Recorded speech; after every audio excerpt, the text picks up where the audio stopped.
Our first tipping point tonight, Texas slammed by Hurricane Harvey. Historic flooding and damage to the level, perhaps, of Hurricane Katrina. But this storm was not a surprise. We were warned about Harvey's potential severity and destruction. So why weren't Houston residents evacuated from the city before Harvey hit? Take a look at these pictures. Nursing home residents up to their waists, sitting in their wheelchairs in the nursing home waiting to be rescued. Residents of Houston calling for help from the roofs of their homes, the highest point without water they could reach. And so many questions to be answered. Why wasn't there a mandatory evacuation order for residents of Houston after Harvey made landfall in Rockford? Why did the mayor of Houston order residents to stay while Governor Abbott suggested that people leave? And how much damage will be done in Texas before Harvey finally makes its exit? Watch. Everything is destroyed. I walked out and I was just like screaming. You cannot put in the city of Houston 2.3 million people on the road. That is dangerous. For Houston, Harris County got a lot of rain, a lot of flooding. When you combine Houston and Harris County, you literally cannot put 6.5 million people on the road. If you think the situation right now is bad, you give an order to evacuate, you are creating a nightmare, especially when it's not planned.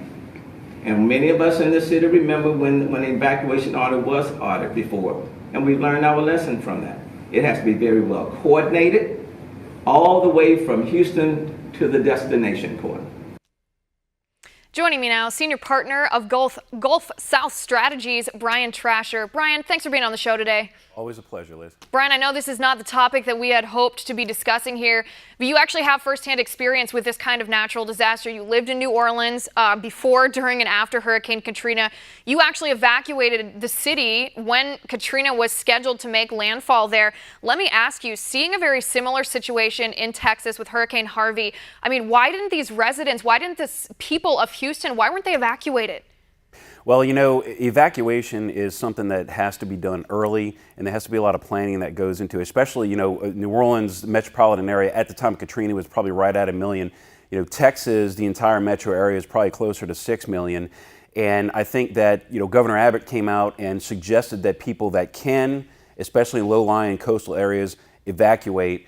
And then, you know, the mayor of Houston had when the storm kind of blew up and became a lot stronger than they thought it was going to be and moved in a lot quicker than they thought it was going to be, and they saw the potential for rainfall totals and astronomical levels, I think he suggested that people stay because he didn't want the roads and arteries to turn into a parking lot. You know, after Hurricane Rita, Houston tried an evacuation, and I want to say, I'd have to check my facts, but I want to say that they lost more people on the road trying to evacuate than they did to actual storm conditions, and that's something that they probably wanted to avoid. Right, and I think that's what they said, especially Mayor Turner. I think he actually referred to what you just said, Hurricane Rita, and how many people died trying to get out of the city. But maybe this is an elementary question that goes just to people that respond to natural disasters, but isn't there a way to stagger this? I mean, haven't they thought ahead and planned for something like this when you have a city as large as Houston, 6 million people, when you have the opportunity or the potential for a storm as devastating as Hurricane Harvey?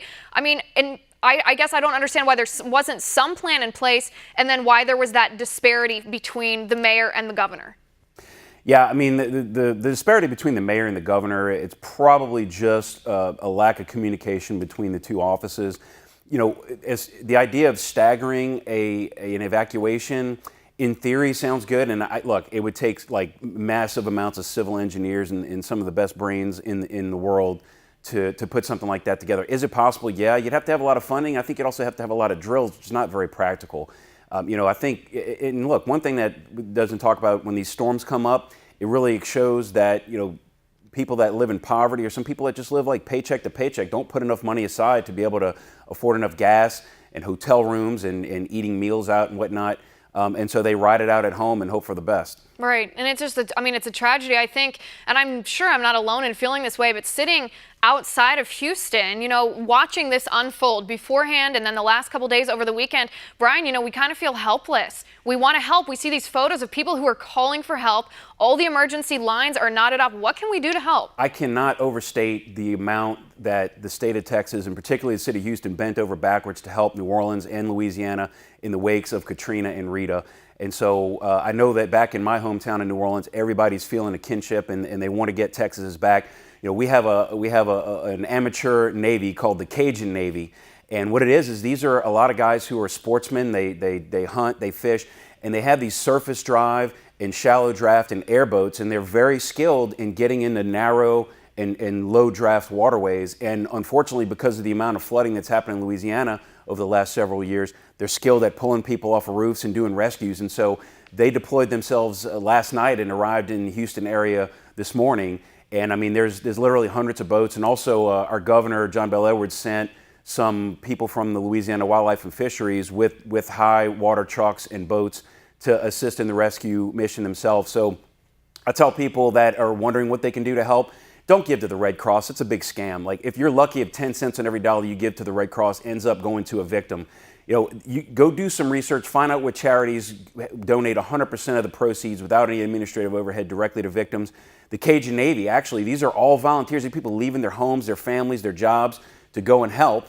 And they have a PayPal account, and I think that their Facebook page is Cajun Navy 2016. They're also on Twitter. Look them up, and they have they're posting links to their PayPal, and you know, donate a few bucks, and all they're doing is they're buying water and food for themselves and to give the people they're rescuing, paying for gas. And look, like I said, these guys are out of their own jobs and homes and stuff for a few weeks, few days, few weeks. You know, who knows? But Right. That's one thing that I know is that Louisiana is never going to forget what Texas did for us, and we want to be there for them now. Right. That's so amazing to hear. One of the things I think that happens when we experience a natural disaster like this is it actually brings out the best in people. And after, you know, everything that we experienced throughout the 2016 election, first the primaries and the general election, then all the tension that's been going on the past 8 months since Trump was inaugurated, you know, the racial divide that's been, you know, existing in our nation, especially, you know, agitated the last couple of years.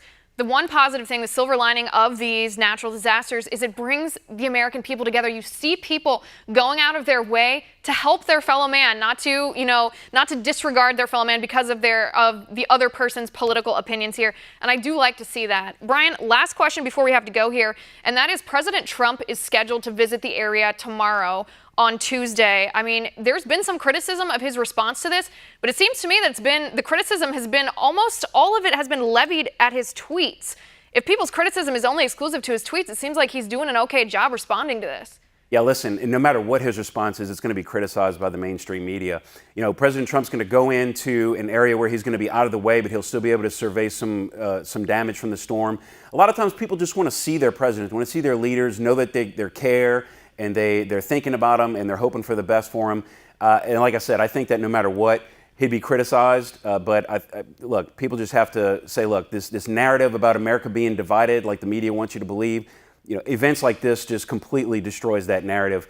You know, Texas had to live through Johnny Manziel, and now this. I mean, look, let's pull together and pray for Texas. Right, absolutely. And the thoughts and prayers of not only myself, but everyone on this team and at this network are certainly with Texas residents right now. What a lot they're going through, but, you know, they don't lose heart. Brian, thanks so much for coming on the show. I appreciate it. Thank you.